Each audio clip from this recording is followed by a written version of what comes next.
Have you ever wondered why you keep recreating the same painful relationship patterns, no matter how hard you try?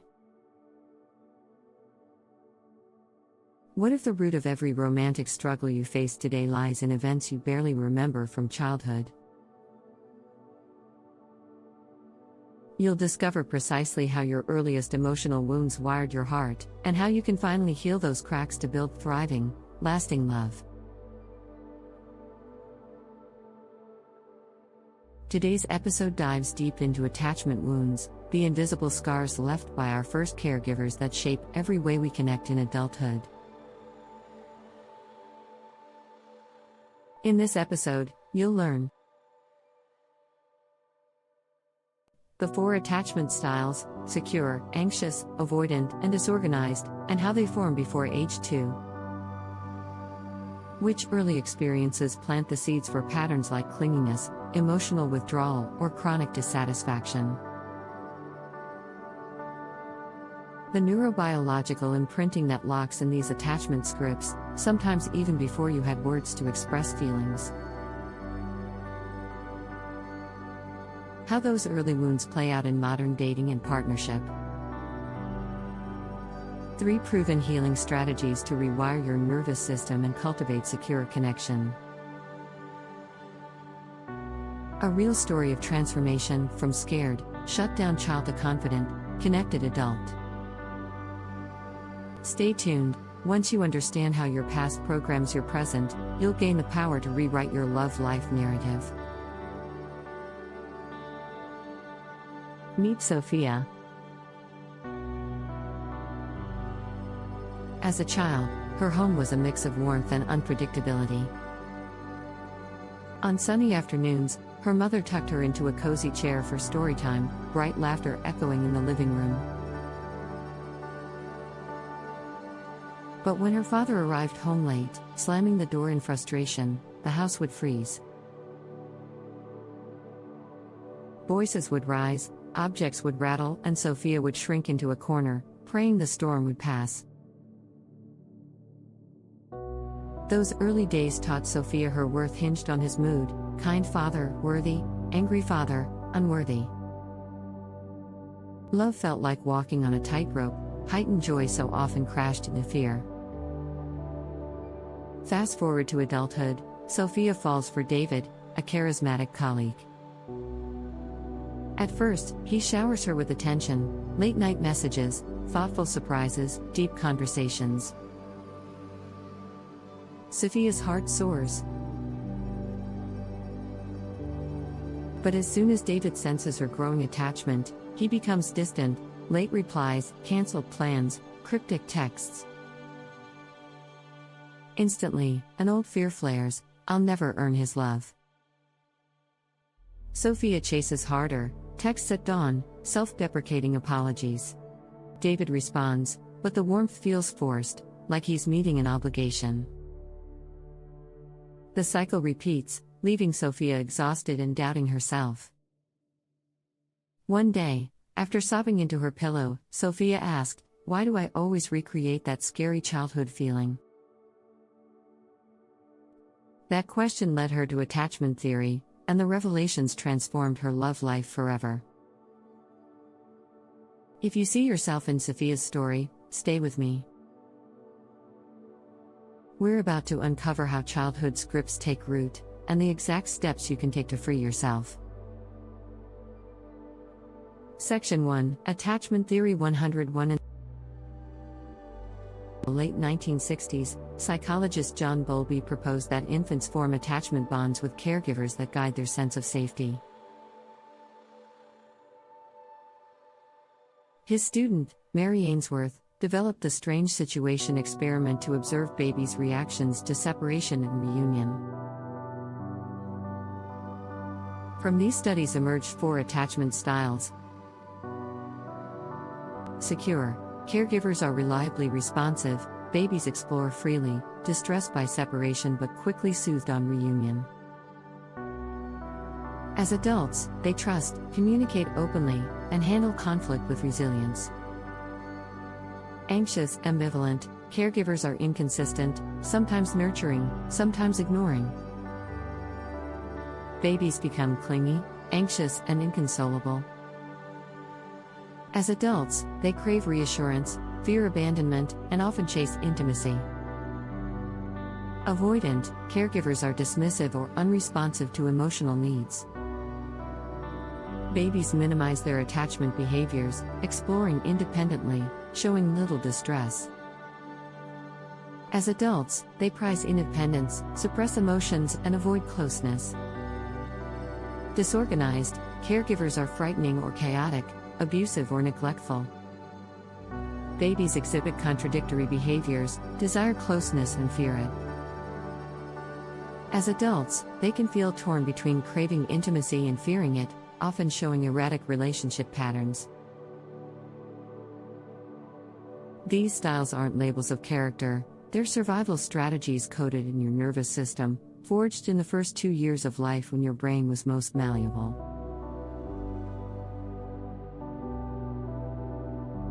Pattern interrupt. Think back to your earliest relatives. Were they consistent or capricious? That memory holds clues to your attachment blueprint.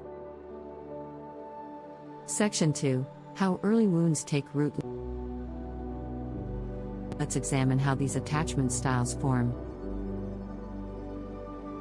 Inconsistent care. Anxious. When a caregiver soothes sometimes and ignores other times, the infant learns to amplify their distress to get attention, creating a hypersensitivity to emotional cues.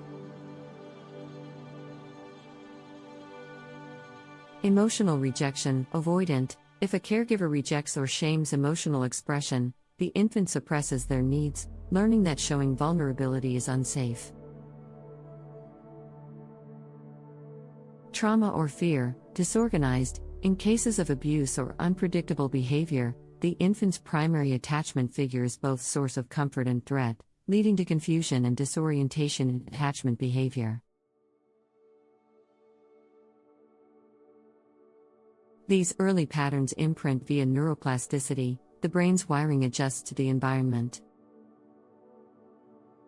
Repeated experiences of comfort or neglect sculpt the architecture of the amygdala, emotion center, the prefrontal cortex, self-regulation, and the hippocampus, memory. Over time, these neural patterns become the default modes for processing closeness, conflict, and trust.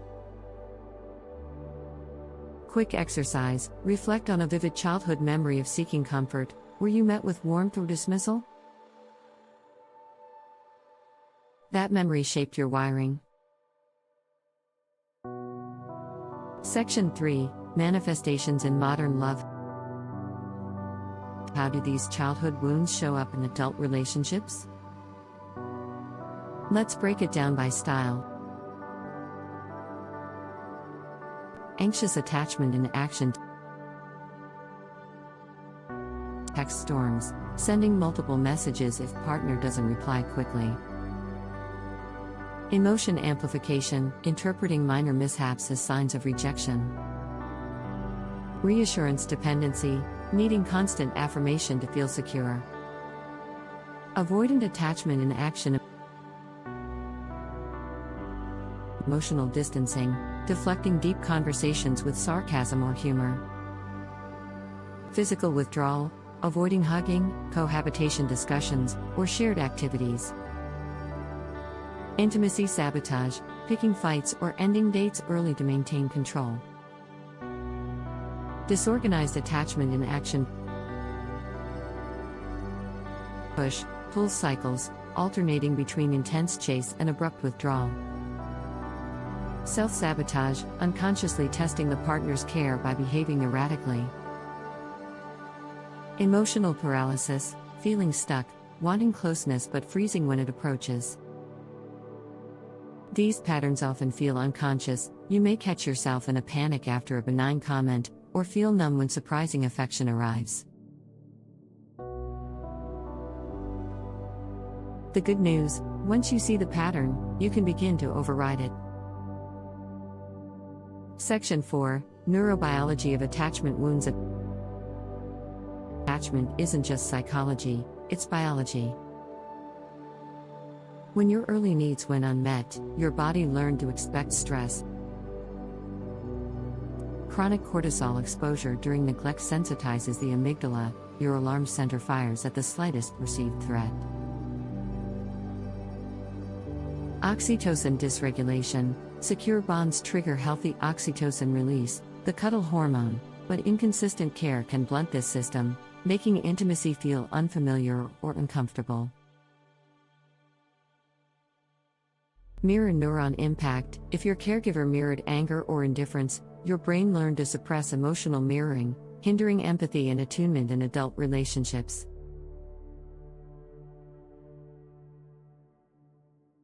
These biological imprints operate beneath conscious thought, driving your fight-flight-freeze responses in love. Yet the brain remains plastic throughout life. You can reshape these circuits with intentional practice. Section 5. Breaking the cycle. Now, let's move from insight to action. Here are 3 research-backed practices to heal attachment wounds and develop secure connection. 1. Mindful self-regulation. Body scan meditation. Spend 5 to 10 minutes daily tuning into bodily sensations. Notice where tension or fear arises without judgment.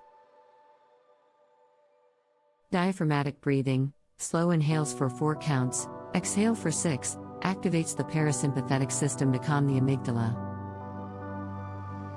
These practices give you space between trigger and reaction, essential for rewiring default stress responses. 2. Internal attachment reparenting.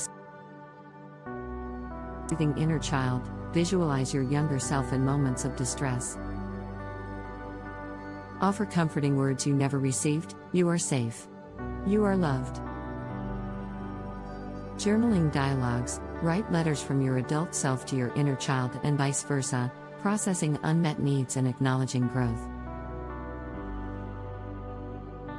This deep work strengthens your self-object capacity, being both nurturer and comforter to yourself.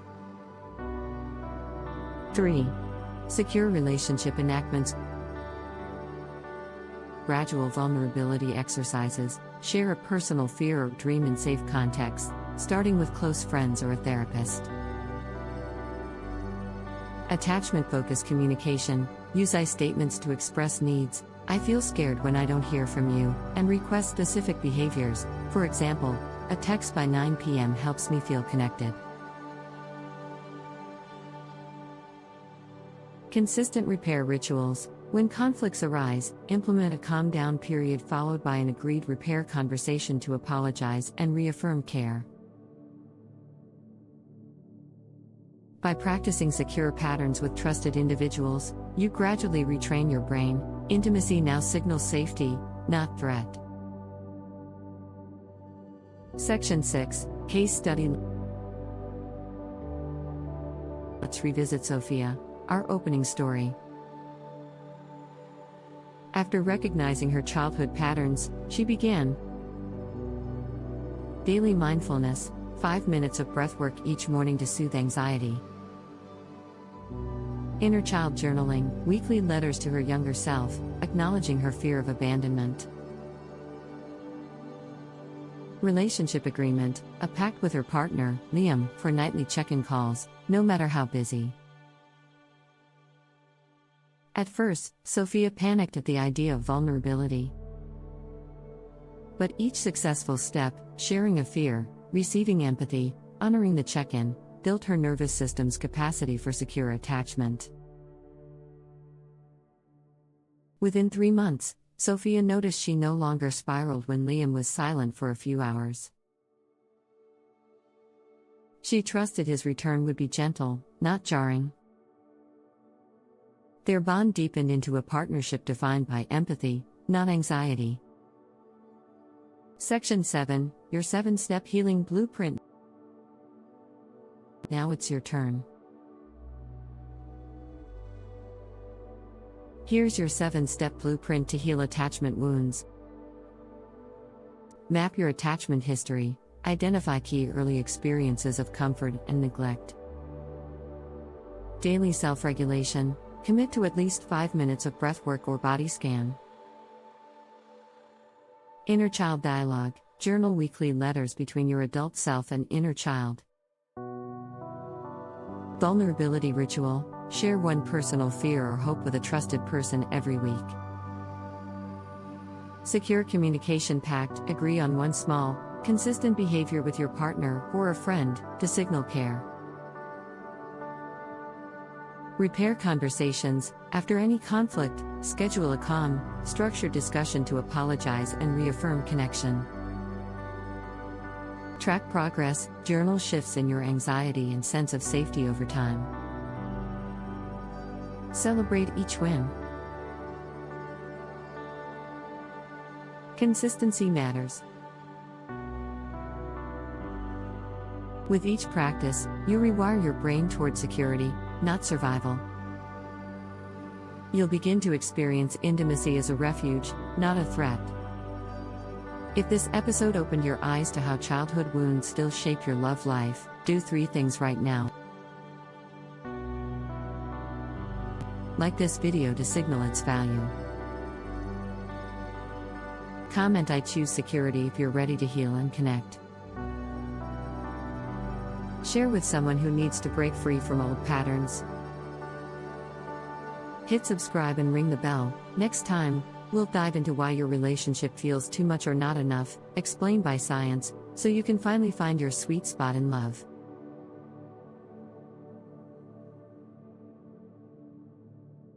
Remember, your childhood doesn't have to dictate your future. You have the power to heal, grow, and build love that lasts. This is the psychology of love, what they never taught you. Let's keep learning and healing together.